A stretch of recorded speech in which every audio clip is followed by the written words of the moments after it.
Imagine trabalhar por 38 horas sem dormir em um hospital quase vazio.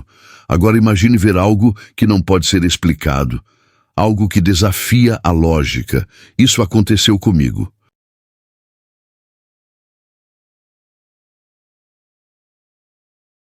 Sou um jovem de 20 anos e trabalho em um hospital de tamanho médio no noroeste do Alabama. Minha função é como técnico de farmácia e meu turno começa às 18 horas e termina às 4 horas da manhã. Além disso, sou responsável por abastecer as salas de cirurgia com medicamentos e suprimentos essenciais. Meu cronograma de trabalho é peculiar. Trabalho por 7 dias seguidos e depois tenho 7 dias de folga. Os 7 dias consecutivos são exaustivos, mas os 7 dias de descanso são uma bênção que me permite recuperar as energias. Trabalho de quinta-feira a quarta-feira e na minha sexta noite de trabalho, que era uma terça-feira, decidi sair mais cedo para ficar com minha esposa na casa da tia dela, a cerca de 30 minutos da nossa residência. Minha esposa estava cuidando dos primos pequenos enquanto a tia e o tio estavam viajando. A casa, no entanto, não tinha cortinas e ela se sentiu desconfortável nas poucas noites em que esteve lá sozinha. Eu não fui com ela no início porque era durante a minha semana de trabalho e ela me disse que não havia razão para eu ir até lá por volta das 5h da manhã só para dormir assim que o sol começasse a nascer. Mas na última noite em que ela estava tomando conta das crianças, ela se sentiu extremamente ansiosa e me pediu para ir até lá. Ela é teimosa, mas me agradeceu calorosamente quando cheguei. Sua presença trouxe alívio imediato para ela. Trabalhar no turno da noite nos últimos 2 anos realmente afetou minha saúde mental. Comecei a desenvolver uma leve insônia, algo que nunca havia enfrentado antes. Literalmente, não consegui dormir após chegar à casa da tia da minha esposa. Isso não é novidade para mim. Já passei por noites sem sono antes, mas nunca fiquei acordado por mais de 28 horas consecutivas. Mesmo que quisesse, não conseguia fechar os olhos porque tínhamos um dia muito cheio pela frente. Precisávamos deixar os primos na escola. Um amigo estava organizando uma festa para revelar o sexo do bebê.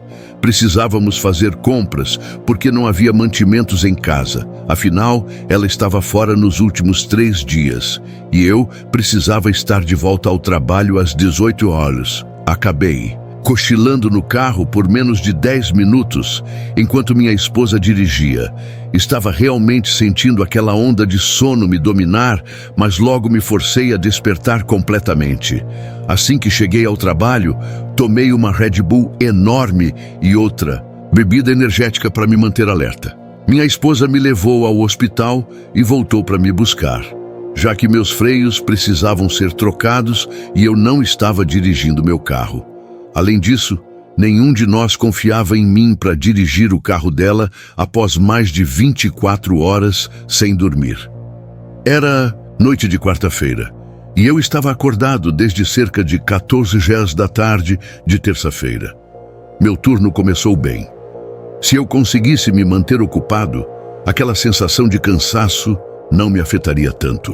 Coloquei meus fones de ouvido e comecei a ouvir música enquanto organizava os medicamentos nas salas de cirurgia.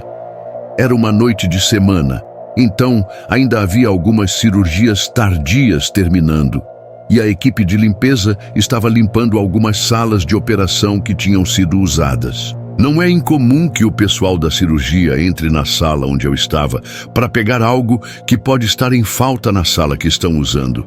Então, geralmente me viro e pelo menos sorrio, e eles retribuem o sorriso. Eu estava no meu próprio mundinho, organizando o carrinho de medicação e ouvindo música, quando ouvi a porta atrás de mim se abrir. Havia aquele som agudo característico de uma porta que precisa de óleo nos dobradiços, seguido pelo barulho alto que portas de madeira pesadas fazem ao se fecharem. Então me virei para ver quem era, como sempre faço, exceto que não havia ninguém lá. Não fiquei muito preocupado com isso. Talvez tenham aberto a porta.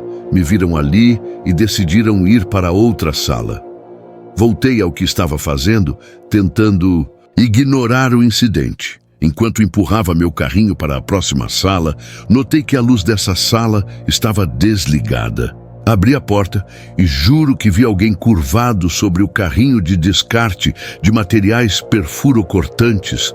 Se você não sabe o que é um compartimento onde se descartam agulhas e frascos após o uso, em vez de colocá-los em uma lixeira normal. Alguém já havia sido pego mexendo nisso antes, procurando morfina, e, consequentemente, foi demitido.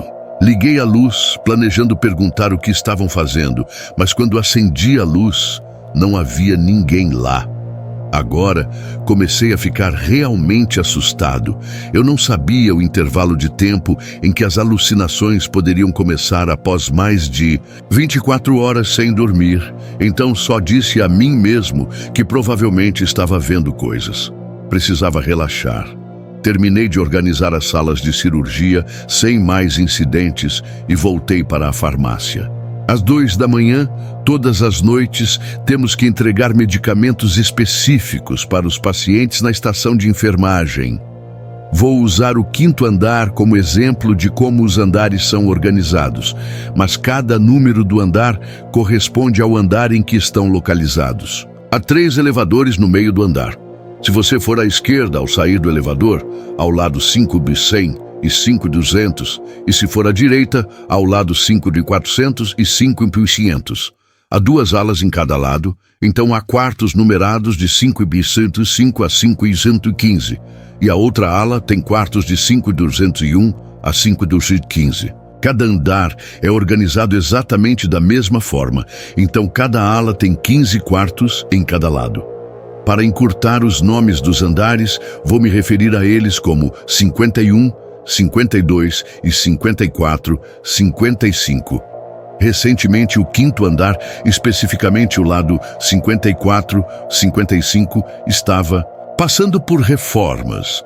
Então, nosso andar de transbordo, o 3º andar, era onde colocavam os pacientes que estariam no lado 54, 55 do 5º andar enquanto remodelavam. O lado 54-55 estava vazio, porque não havia muitas pessoas no hospital naquela noite. Fiz meu caminho pelo hospital, entregando medicamentos para as estações de enfermagem andar por andar, até chegar ao 5º andar. Fui ao lado 51-52, entreguei os medicamentos e decidi verificar o progresso do lado 54-55. Enquanto ia para lá, fiquei assustado. Não havia enfermeiras, nem pacientes, apenas corredores longos e vazios. As salas de cirurgia já são vazias e desertas na maioria das noites, então estou acostumado a andar por lá sem problemas, mas ver quartos de pacientes vazios me deixou apreensivo. Caminhei lentamente pelo lado 55. Ouvi um barulho que parecia uma das camas hospitalares chocalhando enquanto eu passava pelo quarto 5512. Rapidamente descobri o que era o barulho quando olhei para dentro dos quartos. Vi um homem idoso tremendo violentamente, como se estivesse tendo uma convulsão. Sangue escorria de seus olhos, nariz e boca. Ele estava fazendo um som de gorgolejo e gemido, quase como os sons que os zumbis em The Walking Dead fazem. Um monitor estava apitando freneticamente, como faz quando um paciente está em parada cardíaca. Meu coração paralisou quando vi isso, e dei um passo rápido para trás do batente da porta. Imediatamente voltei ao quarto quando percebi que aquele homem precisava desesperadamente de ajuda médica. Mas quando olhei novamente, não havia homem algum. A cama estava limpa e arrumada, o monitor estava desligado, e não havia sinais de que alguém tivesse estado naquele quarto por pelo menos um dia inteiro. Naquele momento, achei que estava definitivamente alucinando.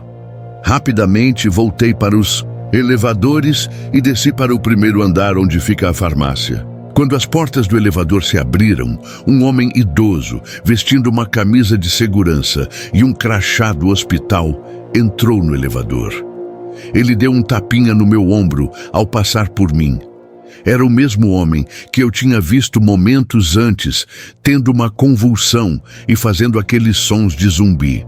Ele me sorriu enquanto as portas do elevador se fechavam, e observei os números do elevador subirem até o 5º andar.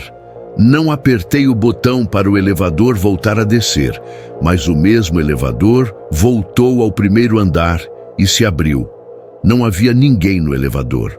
Corri de volta para a farmácia e me sentei em uma cadeira pelo resto do meu turno até minha esposa chegar para me buscar. Enquanto esperava, procurei no Google quando as alucinações começam quando você não dorme. Dizia que entre 30 e 48 horas, e eu estava na hora 38 sem dormir, então fazia sentido. A farmácia está localizada diretamente abaixo do lado 54-55. Então, quando entro, posso ver a janela no final da ala do hospital, nos lados 24, 34, 44 e 54. Às vezes, enquanto espero o elevador naquele lado para voltar para a farmácia, olho pela janela. Quando estava saindo para o carro da minha esposa, olhei de volta para a janela do 5º andar e vi o mesmo homem idoso me olhando através da janela. Fiquei arrepiado ao entrar no carro da minha esposa. Não disse nada sobre o que vi naquela noite. Não tenho certeza por que teria alucinado aquele homem específico, já que nunca o vi antes, e mesmo que o tivesse visto, ele não tem nenhum significado na minha vida. Ainda não tenho certeza se aquilo foi uma alucinação ou se o que vi naquela noite foi real. Certamente pareceu real. Fui dormir imediatamente depois de chegar em casa. Não vi aquele homem novamente, mas isso aconteceu há menos de 2 semanas. Se você chegou até aqui, provavelmente está tão intrigado quanto eu fiquei naquela noite. Será que foi só minha mente exausta pregando peças em mim? Ou será que havia algo mais sombrio acontecendo no hospital? Eu realmente quero saber o que você pensa sobre isso. Deixe sua opinião nos comentários. Você acha que foi uma alucinação ou algo sobrenatural? E se você gostou dessa história e quer ouvir mais relatos como este, não esqueça de se inscrever no canal e ativar o sininho para ser notificado sempre que eu postar um novo vídeo. Além disso, compartilhe este vídeo com seus amigos ou marque alguém que adora histórias misteriosas como esta. Vamos ver se eles conseguem desvendar esse mistério. Obrigado por assistir e até o próximo vídeo.